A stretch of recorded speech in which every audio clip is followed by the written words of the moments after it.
Hi guys, Miss King here again. Just a quick lesson on probability and combinations. So it's really important that you remember the arrangement or listing in which order is not important is called a combination. And remember the following formula below, which we've already seen. Okay, if you're choosing 2 salad ingredients from a list of 10, the order in which you choose the ingredients does not matter. They're all going in the one bowl.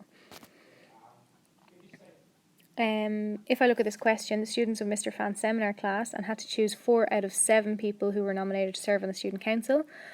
And I wanted to know how many different groups of students could be selected. It's pretty easy. We just do 7 choose 4, which is equal to, when I worked that out in the calculator, I end up with 35.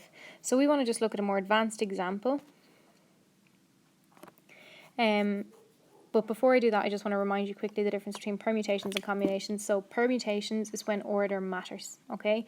So if you were using the same example as before, but instead you wanted to say, however, if Mr. Fant's, so at this stage we're following this question here. So Mr. Fant's class was choosing 4 out of 7 students to be president, vice president, secretary, and treasurer of the student council, then the order in which they're chosen would matter because you want a particular person to be president, vice president, secretary, and treasurer. Okay? So just understand the difference between combinations and permutations, try not to mix them up. We can now use combinations in probability. For example, if we use the same question again, we could be told that of the 7 students, 5 of them were girls. Okay, so Mr. Fan's class, and we've got 7 students in total, but we're told 5 of them were girls. We could then be asked to calculate the probability of the 4 students chosen all being girls. Okay, so if we were doing that, we'd have to work it out a little bit differently. So we know that the probability of an event, sorry, I just need to put back on my texter. So the probability of the event is equal to favourable outcomes over possible outcomes. So probability always has to be written as a fraction, okay? Remember that because it's on a scale between 0 and 1, okay? So if I wanted to work out the favourable probability that is all girls, then I want to work out the probability of it being all girls. I need to consider what's going to be my numerator and what's going to be my denominator, okay? The favourable one means that of all the students that I choose, I'm choosing 4, they all have to be girls. So I want to choose 4 girls from a possible 5 girls. So my numerator is going to be 5 choose 4, okay? So again, I'm talking about 5 girls in the class and I want all 4 of my choices to be girls. So I'm choosing 4 from my 5 girls, okay? I don't want to choose any boys. Then I can have on the bottom all the possible outcomes. So if I was to choose any 4 students from there, it would be 7 choose 4. Okay, so that's how we're going to work it out as a probability. So it's going to be 5, because 5 choose 4 is 5, and 7 choose 4 is 35, so it's 5 out of 35, which is equal to 1/7. So the actual probability of choosing all girls from a class of 7, if you want to choose 4 people, is 1/7. Okay?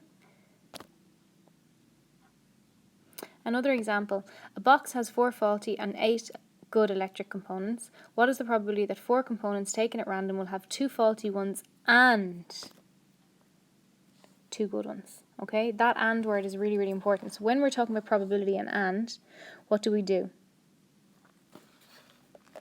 We times them, okay, because and means times. If I had or, so 2 faulty ones or 2 good ones, then I would be adding them together, but because I've got and, I need to times, okay? So again, I'm going to think about my numerator and my denominator. So the probability of having 2 faulty and 2 good, okay? So I need to work out how I need to work out my numerator and how I need to do my denominator. So the number of total possibilities, well, if I have 4 plus my 8, that's 12 in total, okay? So I've got 12 total electronic components that I can choose from, and I want to choose 4, so I'm choosing 4. So the total number of ways is going to be 12, choose 4. So I hope everyone's okay with that. The next thing that I need to consider is I've got 2 faulty, okay? Now, of my electronic components, how many of them are actually faulty? There's 4, and I want to choose 2 of them, so it's 4 choose 2, okay? Then if I think about my 2 good electronic components. How many good ones do I have? I've got 8, and I want to again choose, I'm going for 2 good ones as well, so I need to do 8 choose 2. Okay, and then that's what I want my numerator, but it's a combination of these two. Okay, so my numerator is now a combination of these two, and because I'm using AND, I need it to be multiplication. So on my numerator now, I'm going to have 4 choose 2 times 8 choose 2.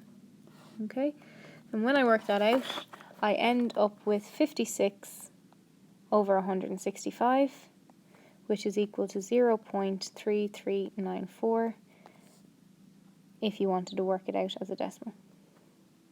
Okay, so that's pretty much it. If you want to have a look at questions on exercise in the book, and we'll do some of them the next day. Thanks.